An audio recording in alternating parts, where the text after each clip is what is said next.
Welcome to the New Books Network. With wars in Ukraine and Gaza, and rumors of wars involving India, Pakistan, Russia, China, and Iran, the United States faces critical questions about its role in the world. Now, a new book by a senior U.S. diplomat offers a revised toolkit for U.S. foreign policy and global leadership. Hello, and welcome back to New Books in Diplomatic History, a podcast channel on the New Books Network. I'm Dr. Andrew Pace, the host of the channel. Our guest today is Dennis Ross, the counselor and William Davidson Distinguished Fellow at the Washington Institute for Near East Policy. And today, we'll be talking about his new book, Statecraft 2.0, What America Needs to Lead in a Multipolar World, which was published this year, 2025, by Oxford University Press. Dennis, welcome to the show. Thanks so much for having me. Would you mind telling us a little bit about yourself and your career in U.S. foreign policy? Sure. Well, I was trained as an academic. I went into the government initially as an accepted civil service in the Defense Department. I ended up being moved around. I went to the policy planning staff in the State Department. I went to the National Security Council staff. Through a series of different circumstances, I ended up becoming the head of the policy planning staff during the George H.W. Bush administration, was probably one of the closest people working for Jim Baker. Was asked to stay by Bill Clinton, at least initially, as on a transitional basis. Then he asked me to stay as a Middle East negotiator. So I spent the whole Clinton administration, both terms, as that. Left at the end of the Clinton administration and then came back under Obama. Eventually was a political appointee for 2 Republican presidents and 2 Democratic presidents, working Defense Department, State Department, the White House. Covered a lot. And as I say, when you're an appointee for 2 Democrats and 2 Republicans, that probably makes me an extinct species. I was going to say that seems you seem to be a rare breed with experience in on both sides of the aisle. Just to be clear about your new book, you've written about statecraft before. You wrote another book called Statecraft almost 20 years ago now. Hard to believe. But this is not a second edition. This is a sequel. It's a sequel because the reality is the world I wrote about in 2005, 2006 is a different world than the world we face now. It's a different world from several standpoints. Number one, we were living in a unipolar world at that time. We were the dominant power. We had won the Cold War. The Soviet Union had collapsed. We had no peers. We had no competitors. So when I wrote this, we were the dominant power internationally with very few constraints on us. You could say some of that led to overreach on our part. Mm-hmm. And I wrote this book during the Iraq War, but that leads to sort of the second element that's different. There was a clear debate when I was writing this book about foreign policy, and especially about Iraq, but there wasn't a debate about whether or not the U.S. should be leading in the world, should have a leadership position in the world. Well, there is today. So I wrote this book because the world is different on the outside. We're more constrained, and we're different domestically in terms of real fundamental questions about what America's role in the world should be. From that standpoint, I thought, all right, look, the one thing that's very clear, if we're going to sustain a leadership role, which I continue to believe is essential for broader stability internationally, we will have to be more successful in terms of what we do when it comes to foreign policy. And you can be more successful when you exercise good statecraft, meaning use all the tools at your disposal on the one hand, but also marry your objectives and means, which I go through and point out in the book, that we don't do a very good job of that. For a variety of reasons, mostly because we don't adopt the right objectives. And here again, there's a variety of reasons. We don't understand the situations we're getting into. So George W. Bush going to war in Iraq doesn't really have a clear idea, that's a charitable way of putting it, of what we're getting into. Barack Obama maybe understands the situation in the region a little differently, but he makes decisions on Libya without fully understanding what he's getting into. So sometimes we don't understand what we're getting into. sometimes we have political reasons for adopting objectives. And again, that may be divorced from reality, but there's political pressures. Lyndon Johnson makes a decision on Vietnam mostly because he has in mind the idea that the Republicans exploited the loss of China, and he doesn't want them to exploit the loss of Vietnam. Not necessarily the right reason for going in, but explains why we do. Very hard to marry objectives and means when that's the case. Also hard to marry objectives and means when you define an objective at such a high level of generality that there's no way of translating it. When you could say that Donald Trump, when he was going to create the Riviera in Gaza, maybe that also didn't reflect an understanding of Gaza, but it was also at such a high level of generality that there was no way to be able to use your means to achieve that. The interesting thing is he used it as a form of leverage, which is a part of statecraft. Good statecraft depends on exercising leverage. He used it as a form of leverage to get the Arabs to come up with, if you don't like my plan, then come up with something of your own, which was actually a fairly smart thing to do. The problem was when the Egyptians came in with what was a half plan, meaning they addressed the issue of how you could reconstruct Gaza without moving 2 million Palestinians out of it, but they didn't address the issue of, all right, how are you going to deal with the security dimension? How are you going to deal with the fundamental formula that you're not going to have reconstruction if you don't have demilitarization, because no one's going to invest in that, knowing Hamas could reconstitute itself. So there's a lot of reasons why we don't marry objectives and means. It starts with knowing how to identify the right objectives. And, one of the things I wanted to write this book for was to explain all this, but then to show maybe you need to go through a serious checklist of questions to ask yourself, or decision makers, all right, what is this objective and why are we adopting this objective, and how does it really relate to our stakes and our interests, and what are the means we might have or others might have that we could mobilize. So this is a book that very much distills that. Great. And just to make sure I understand correctly, you're talking about statecraft, meaning that we have to marry, or we have to align the means that we're using to achieve the clear objectives that we've identified. Absolutely. It's not unique to us, by the way. I mean, sure. Bibi Netanyahu, after October 7th, says we're going to have total victory. But total victory is a slogan. It's not an objective. Right. So, why did he use those terms? Because of the shock of October 7th, the political need to address that shock. So how do you address the shock? We'll produce total victory. But then what does that mean in practice? And to this day, he hasn't defined it very well. Well, and there are clearly examples of when the United States or other nation states have had problems identifying the tools or the means to use to achieve objectives, right? That's one problem.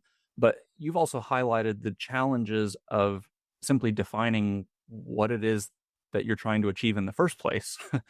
and I guess I'm asking, is that a problem of knowing what it is that you want to accomplish, or is that a problem of being unrealistic, of wanting too much, or generalizing too much, not having your goals grounded in reality? But also at another level, you've shown how defining objectives is often constrained or impelled in many ways by domestic realities.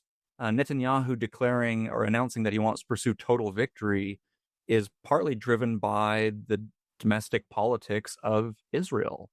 So how do you define objectives in a democracy where it might be easy for foreign policy elites to go through the checklist, but you're also constrained and limited by constituents? So it's a very good question, because domestic politics will always apply, no matter, certainly in a democracy, they're always going to apply. Statesmanship and leadership requires you also to explain your policies. You need to think through. If you know you're going to fail at something, you really, as a political leader, you really don't have an interest in laying out an objective where your failure is going to be constantly exposed. So it does depend upon being grounded enough to understand, A, what are your stakes? Objectives are a function of stakes and feasibility.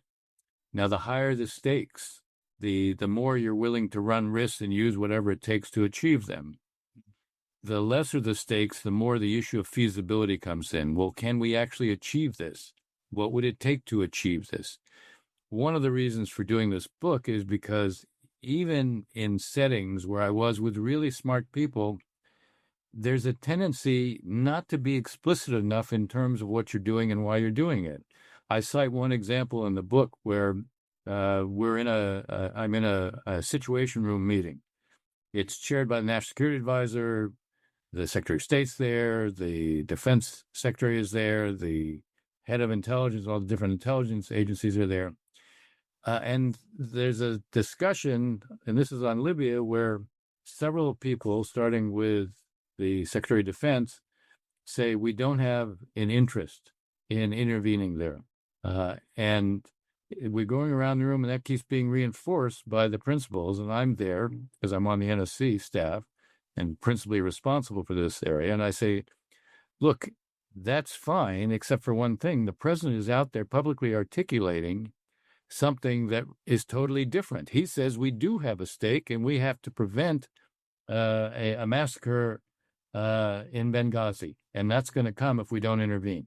And everybody here is saying we don't have the interest and therefore we shouldn't do anything. So either you have to persuade the president to change what he's saying publicly, or you have to discuss the means differently. This is a very smart group of people. I mean, as we were talking about Robert Gates, Hillary Clinton, and I won't say who it was, but one of them came up to me after the meeting. So, are you in favor of military intervention? And I said, well, in truth, I am, but that's not the issue I'm raising. The issue I'm raising is there's a fundamental gap between what the objective is that we're publicly saying and what's being discussed here in terms of the means we're prepared to apply, which is going to guarantee failure. And it was just because it's kind of a mindset. You get into a setting where everybody is sort of riveted on the challenge of the moment, and they lose sight of what is the fundamental question you have to ask yourself. One of the interesting conclusions that I came to after writing this book, which I didn't have before I wrote it, I have always told my students, this is not a mechanical exercise. But as a result of doing this, and again, looking in multiple cases over and over again, I said, you know what? We actually need that mechanical exercise. We actually need a checklist of questions to force really smart people who are inundated with all sorts of demands to stop and ask basic questions, because too often they simply don't get asked. And then truth is they're not even thought about. Well, and I think, it's interesting to think about the mechanics of policy planning. But it also seems to me that one of the advantages of having a kind of checklist is that it forces you to think inside the box a little bit. But it also imposes a humility, I think, that is sometimes lacking in policy decisions. There was a great example. It's actually just in a footnote, I think, in one of your chapters, when you said that it was either you or a colleague was meeting with President Clinton at the time and about a situation in the Middle East. And he said, I can deal with this person. I've dealt with politicians like this from Arkansas, and I know how to handle these people. And either you or your colleague said, with all due respect, you've never met with somebody like this before. This is a man he has murdered 20,000 people to get what he wants. You've never dealt with anybody like him in Arkansas. No, it was me. It was on a flight after we had seen Hafiz al-Assad, and we're back on the flying back, and the president says to me, "I've dealt with guys like this in Arkansas. I know how to bring them along." Mm-hmm. And I said, hey, maybe you've dealt with people who have a hard time making decisions, but you haven't dealt with anybody like this. Yeah. Said, no, I have. I'm telling you, I have. I said, there's nobody you dealt with in Arkansas who killed 20,000 people as a way of preserving his regime. Yeah. And it's the good news about Bill Clinton was that you could challenge him. It's not true. Not all presidents are comfortable with being challenged. Some are, simply because they understand they don't know everything, and it's in their interest to be challenged. Now, I will say, it depends how you do it. Telling a president you're wrong is not typically the right way to do it. And I did that one time. I also recount that we were meeting with George H.W. Bush was meeting with Gorbachev in a summit. I was coming with Baker from the Middle East, and we had arrived late. He'd had his meeting already with Gorbachev, and he came out, and one of the things he said is we need to have an international conference. International conference was to work on the Arab-Israeli issue. We had just come from seeing the King of Saudi Arabia and the President of Egypt. Both had said, whatever you do, don't do anything on the Arab-Israeli issue right now, because it'll look like Saddam delivered it, not us, and that will he will gain great leverage over us. So I had not slept all night because we had flown directly from there. I had written up what was going to be the joint statement for the summit on the way there. And when the president said that, I just sort of blurted out, and I said, well, you can't do that. And as Jim Baker later wrote in his book, I was a little bit intemperate. And the president came back and said, well, I can do that. Yeah. And Baker then jumped in and said, well, Dennis is right and you're wrong. But he had that kind of a relationship with President Bush. And just to say something about President Bush, when this was over and we had succeeded without mentioning it, he actually called us, and just to say he thanked us for preventing him from making a mistake. That says a lot about him, but it also sees most presidents you can challenge, but you also have to pick and choose how you do it. And probably being, shall we say, as George H.W. Bush would have liked, prudent in terms of how you do it would have made more sense than the way I just blurted it out. Sure. You've highlighted in your book 5 examples of good and bad statecraft: German unification in NATO, Bosnia, what you call undoing Iraqi aggression in Kuwait, the Iraq War, obviously, and then Syria. Yeah.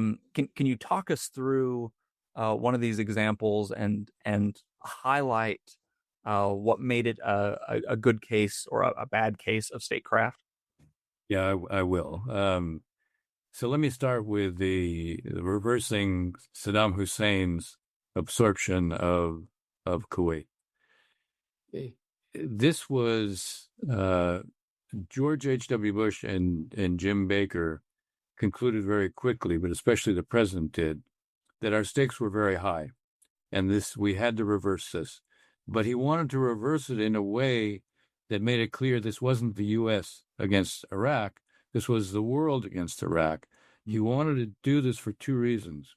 The most important was that he felt we were at a hinge point in history, because increasingly it felt like the Cold War was over, because we were mostly through succeeding in producing German unification in NATO, which was also a good case. But in this particular case, because he wants to do it a certain way and the stakes are high, he believes we have to build a coalition. We have to make this an international approach. And as Jim Baker writes, forging the coalition was easier than sustaining it, because we had to go from a position where the U.S., had no commitment to Kuwait. And we had to start with diplomacy. We had to build pressure collectively using sanctions. To build the pressure using sanctions, you needed countries like Turkey and Egypt to join that, and yet they both benefited from Iraq economically. Saddam Hussein did a lot to build their economic stake in him, so we had to be able to substitute for what they were losing so they could be part of the coalition, and they could, especially Turkey, could impose sanctions. And so that took an enormous effort to get others to basically provide the means to them so they could in fact embrace the sanctions and implement them, number one. Number two, you were trying to achieve this by squeezing him economically, but if that didn't work, you had to be prepared to act militarily. Well, it also meant you had to build up forces over time.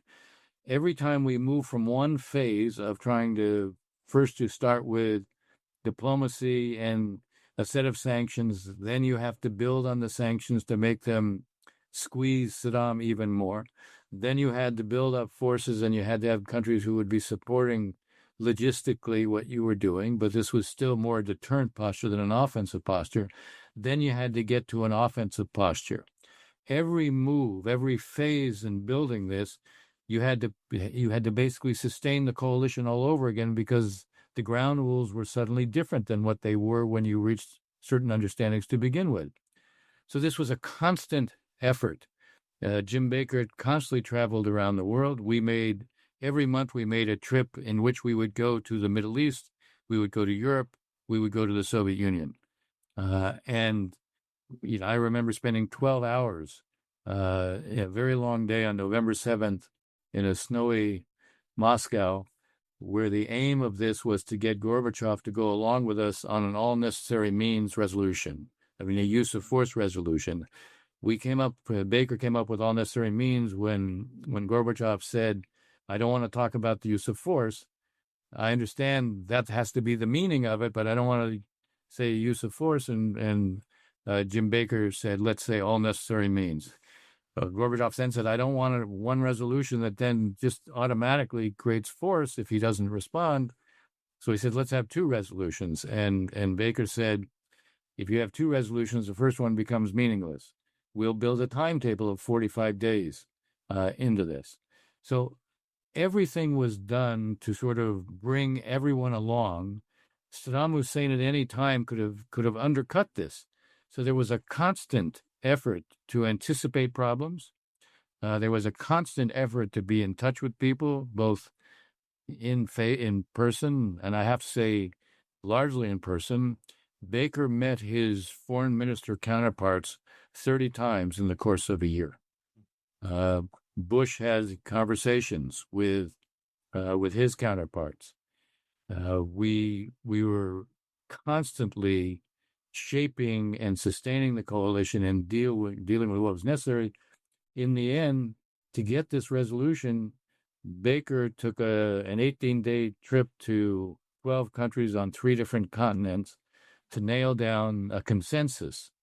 And there was opposition within the administration by the vice president, and Margaret Thatcher was against the idea that we should go for such a resolution. They both wanted to say, look, why can't you just make an Article 51? We're acting in self-defense. And Baker said, because that won't create the same kind of legitimacy. And they said, but if you fail on this, we'll have no legitimacy. And he said, we won't go for it. I know how to do this in a way that we won't expose it unless we can get it. And in the end, he did. So it was an extraordinary example of marrying diplomacy, the threat of force, and ultimately the use of force. And it also entailed a set of resolutions both in advance of the conflict, but also even afterwards to deal with Saddam not being able to rebuild even after his expulsion from Kuwait. So it was an extraordinary example of coalition building, coalition maintenance, anticipating what others needed, giving them explanations. One of the things Baker would do in private, he would say, we really want you with us, but you need to know we're going to act unilaterally if we have to.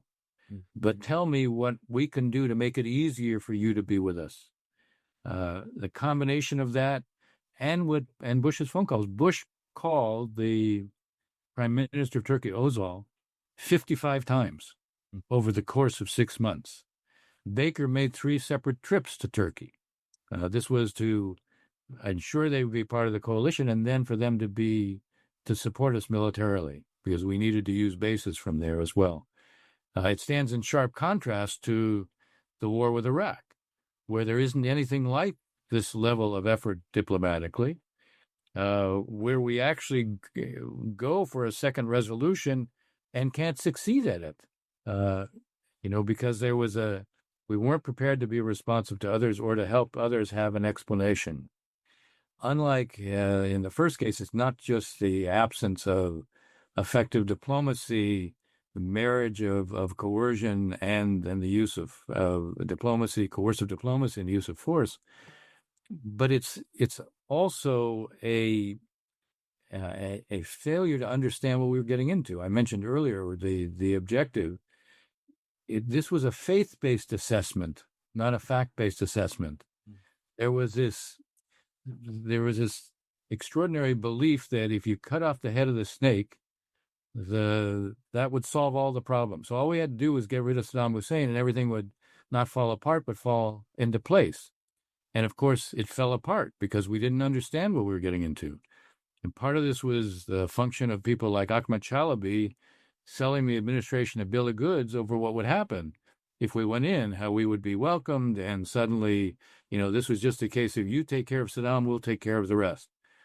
But this was a guy who didn't live in Iraq. Mm-hmm. This is a guy who was, an expatriate on the outside, who had no real meaningful connections on the inside. And there was a division within the administration. In the first Gulf War, there is a whole of government effort. Everything is coordinated. We have the Defense Department and the State Department and the Treasury Department work hand in glove because all of these things had to work together. Here, there's literally open warfare within the administration. You have the Defense Department under Rumsfeld, and he has a vice president's office, who both believe the people who are hesitant just don't get what's at stake. They just don't get it after 9/11. And you have people in the State Department and even the CIA who are basically, they want to raise questions, but they're excluded. At one point, you have this extraordinary circumstance where the CIA wants to run a simulation, a war game of what happens if you go in and what it looks like in the immediate aftermath and what you need to do. Rumsfeld forbids anyone and from the department from taking part in this because his view is they're just trying to come up with reasons why we shouldn't go in. It's this exclusion of people who have knowledge. The State Department produces 1,000 pages of volumes of what to expect, what to do, how you build the day after, what it will take to do institution building. And none of this is looked at by the people who make the decisions. Colin Powell is largely excluded from anything, and Rumsfeld makes a decision, and Rumsfeld's attitude is hey, we're going to go in and then we're going to just pull out. And everything is based on a complete lack of understanding of what we're getting into, because it's based on a kind of wishful thinking of what will happen if we do this, an expectation. And again, partly it's a function of a level of hubris, partly, to be fair, it's a function of the shock of 9/11. And the fear that you can't allow the marriage of the worst weapons in the worst hands, and a perception of Saddam that he will get a nuclear weapon or a biological weapon, he will give it to terrorists to use against us. So when you read the world that way and you read the stakes as being that high, it's not surprising you say we have to go in. But there needed to be more of a sense of how do we go in? What's the best way to go in? Rumsfeld had this notion that given what he called the revolution in military affairs, we could create an approach with much smaller forces, with a greater lethality of the firepower we had, marrying the intelligence with that, and through shock and awe, we could succeed militarily. And we weren't going to do nation building. That was what he said. The problem was he was going to go in and leave a vacuum. Mm-hmm. And then we compounded it by dismantling the military, who were not all loyal to Saddam, and dismantling the Ba'ath Party. The combination of the two meant the structures that prevented a vacuum disappeared and created a vacuum. If you have no security, you have no prospect of changing things for the better. You can't build a political process in the absence of security. So this was almost the opposite of the Gulf War case in terms of everything is thought through carefully. You build and mobilize support. You take the initiative, define what the objective is. The rest of the world embraces the objective. Here, we're doing this over the opposition of many of our allies. And one of the reasons Tony Blair supports Bush, but The reason Bush goes for a second resolution at the Security Council is because Blair says he needs it to be able to be supportive of us. But then they don't do any of the work to produce it. Mm-hmm. And so, you have the best case of statecraft and kind of the worst case of statecraft, except for the Syria case, which I obviously spend a lot of time on, which you can go into if you want. Yeah, well, and this brings up this question about the mechanics of statecraft. In the aftermath of 9/11, would a checklist have helped solve that problem? I mean, or partly, I'm picturing, Donald Rumsfeld meeting with, the National Security Council and going through the checklist, and the checklist gives you a policy prescription that, in the aftermath of 9/11, you instinctually are reacting against, and the checklist gives you an answer that you don't want. What is it? Do you just have to have enough sort of allegiance to the process to go with the answer that you have been given? Because there seems to be a tendency to override the process by certain officials when they feel very strongly that this is in our best interest. Right. And I'll answer that with this case now, and now I'll do a little bit of Syria as well, because they're different, but they have certain parallels in terms of leaders, in a sense, precluding the process. In this case, there's a preclusion or preemption of the process, because what should have happened in terms of this checklist was, okay, we can talk about the objective, but then you have to talk about how realistic is the objective. The stakes may be high, but what would it take? What do we have to be able to do in Iraq? What do we know about Iraq? How likely is it that we can prevent a vacuum in Iraq? How can we ensure there won't, for example, we won't be seen as an occupier, which will trigger an insurgency? We are going in and we're talking about basically changing in Iraq where the Shia, who might be a majority, have been an underclass. Mm-hmm. And because they've been an underclass and exploited, if they become the power, one shouldn't assume that they're going to treat the Sunnis particularly well. How can you deal with that? How can you prevent it? What's the danger of a sectarian war? What would we have to do to prevent a sectarian war? That's precisely, by the way, what emerged in Iraq, a sectarian war. So none of those questions were ever raised. And that's what I mean here. The checklist can require you to address questions. Objectives are one thing, looking at the situation. That's why I said in this case, you had a faith-based assessment. You didn't have a fact-based assessment, but that was also because you excluded a major part of the administration who could raise questions. So even if you have a checklist in an administration where they're not prepared to listen to anybody, okay, the best questions in the world can be raised, but they won't be addressed. What is interesting, and I do it in the book, I show the difference between the first term of George W. Bush in Iraq and the second term. Right. And suddenly, there are very hard questions that are being raised, and the president himself begins to raise questions. I note that Condi Rice says when she's asked, what's the difference? She said George Bush was different. He basically goes along with Cheney and Rumsfeld in the first term. By the second term, he realizes it didn't work out so well. So he changes the people and he changes the process. One of the mistakes, by the way, of the Obama administration, and I came in with Obama, was to think that the absence of a process, which produced, by the way, going to war without ever debating the pros and cons. Literally unthinkable that you could go to war and never debate the pros and cons. That's what happened.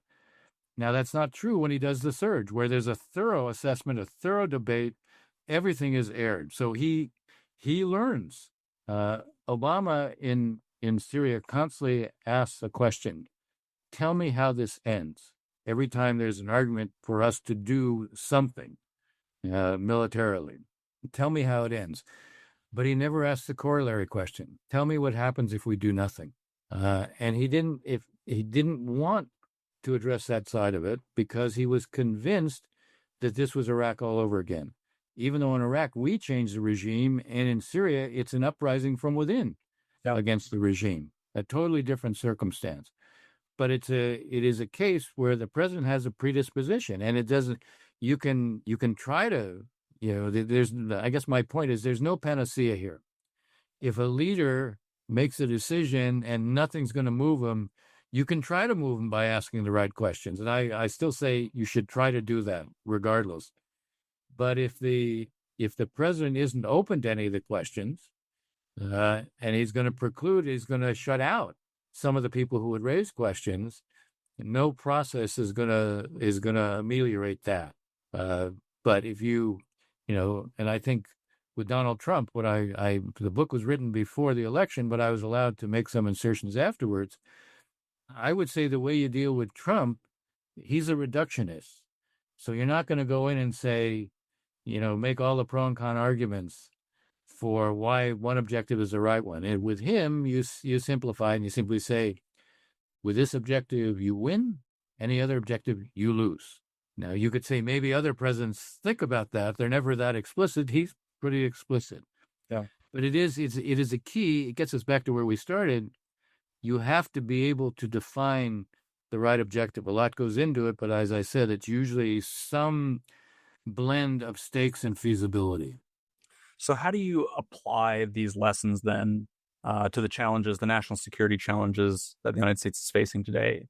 China, Iran, the Israeli-Palestinian conflict. How does this toolkit, this process work for the challenges we're facing now? So again, what you have to start, and I do this in each of the chapters on this. I go through. I do what amounts to an assessment before I lay out the objective and the means. Mm-hmm. There's no question we have a global competitor in China that is different than the competitor we had with the Soviet Union. They were a military competitor. They weren't an economic competitor. China is both. But I go through and show China has some real strengths, but it also has some profound structural weaknesses. And those structural weaknesses put us in a position where we can take advantage of that. Now, there is a perception on the Chinese part that anything we do to compete with them is designed to prevent their rise. And they feel they have a destiny to fulfill their place, global position of global leadership. And overcome their 100 years of humiliation.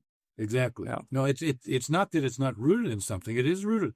Right. In something, 100 years of what they view, a century of humiliation. So we have to approach this in a way that makes it clear that we will deter them, but it also makes it clear we can work with them. One of the things I do in the chapter is basically go through and say, look, there's different models for how to do this. The fundamental objective we have is how do we create ultimately what I call a competitive cooperative relationship? There has to be cooperative because there are issues that are fundamentally important to both of us that neither one of us can deal with on our own. And we will both suffer if we don't work on it together. So climate change, we both will lose. Pandemics, we both will lose. Cyber is something that can be a threat, a mutual threat. Terror is clearly a mutual threat. Yeah. Proliferation is a mutual threat. So I start with the premise the objective is to find a way to cooperate even as we compete, make sure that we don't get into conflict, and there are some flashpoints where there could be conflict, and I offer an approach. One of the tools I talk about in the book repeatedly, and I give examples of having been a back channel, is the role of back channels. The role of back channels is, in my mind, superior to channels that are more formal, like National Security Advisor, something that Henry Kissinger very much believed in, and some of his disciples believe in, and I do as well. But the virtue of the back channel is that back channels are not committing. Back channels allow each side to try out ideas and then not be held to them. Back channels allow you to explain why something is a problem for us, but also allow you to explain, okay, we understand why when we take the following step, it's a problem for you. Mm-hmm. It creates an ability to explore forms of cooperation, preempt problems before they take place, and contain them if they do. It's not a substitute for what's formal, because you turn over what you do in the black channel to a formal channel.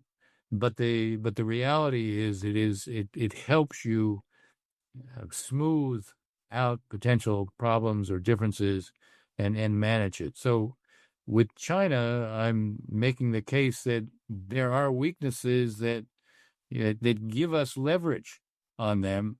How we choose to implement that leverage will affect their readiness to cooperate. And I suggest one way to do this, not just with back channels, but even in the formal channels, start every meeting and establish agendas where you're going to focus first on the areas where you're going to be cooperating, because that creates a habit of thinking and allows you to put the competition within a context.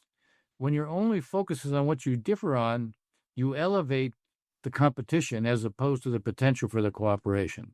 So that's how I deal with China. In the case of in Iran, in the chapter, I go through every administration's approach from Carter to today to explain what moved the Iranians and what didn't move the Iranians. And one of the things that comes through is the Islamic Republic's leadership will make tactical adjustments. They will not change who they are, but the tactical adjustments can have strategic consequence. And the truth, as I point out, pressure works, but it needs to be pressure combined with a way out for them. You still need, in the end, they have to be able to explain what they're doing, just like in any negotiation. Each side has to have an explanation. They have their own political needs, even if they're defined differently. In the case of the Iranians, pressure works, and they're in an extremely vulnerable position because the Israelis took out their air defense. So the Israelis could operate freely over Iran today in a way without any real restraint. So they're inclined to want to do it.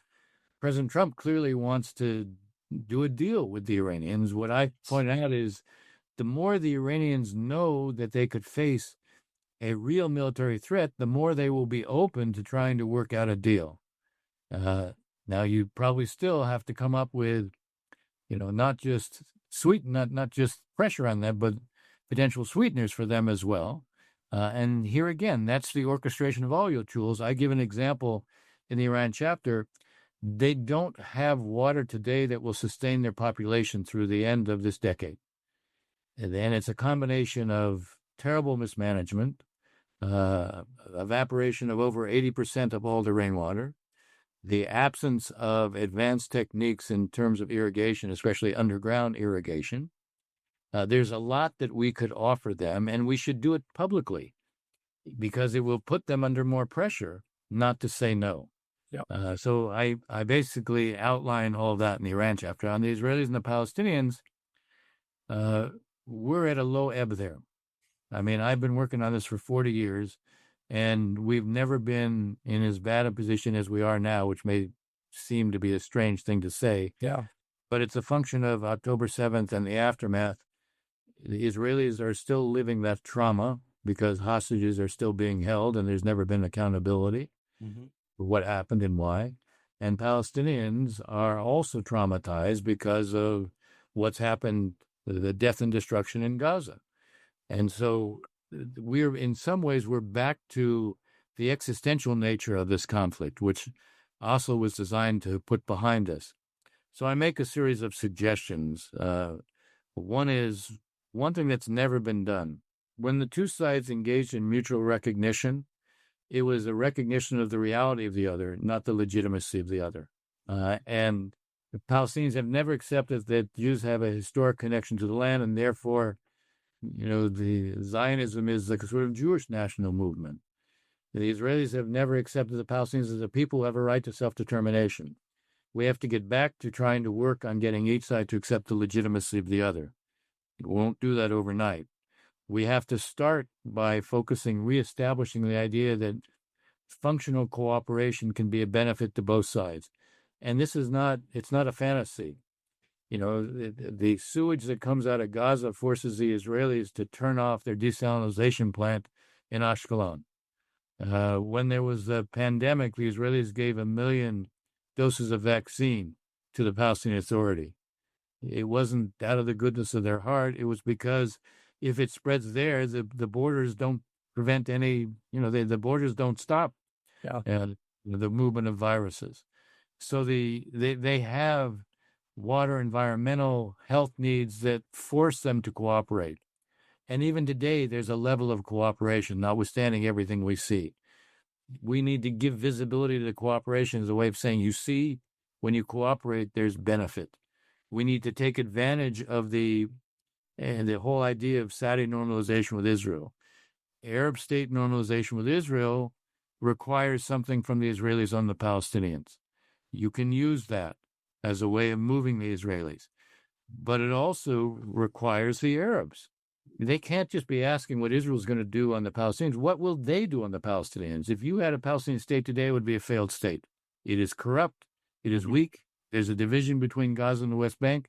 So there's a series of things that have to be done on their side. There are a series of things that have to be done on the Israeli side. You can't ask Palestinians to live up to a set of obligations, and then the Israelis are free to go ahead and take steps that would make a Palestinian state impossible.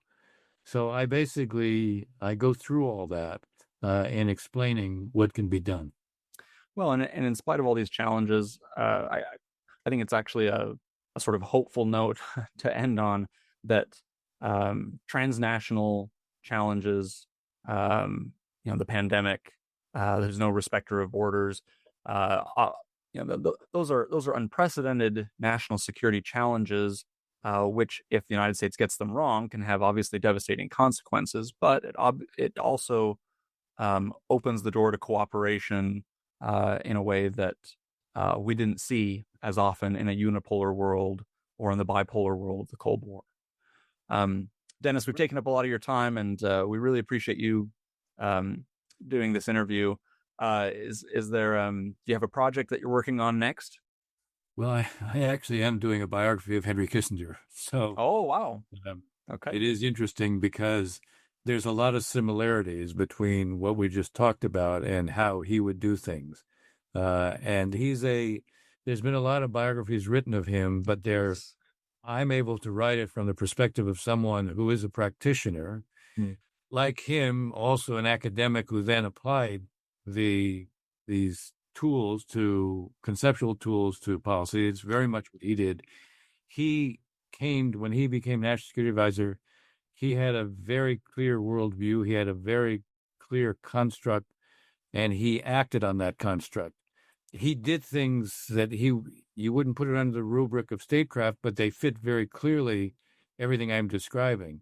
He was very clear on knowing what the objective had to be. He was quite mindful of how he would use the tools he had at his disposal.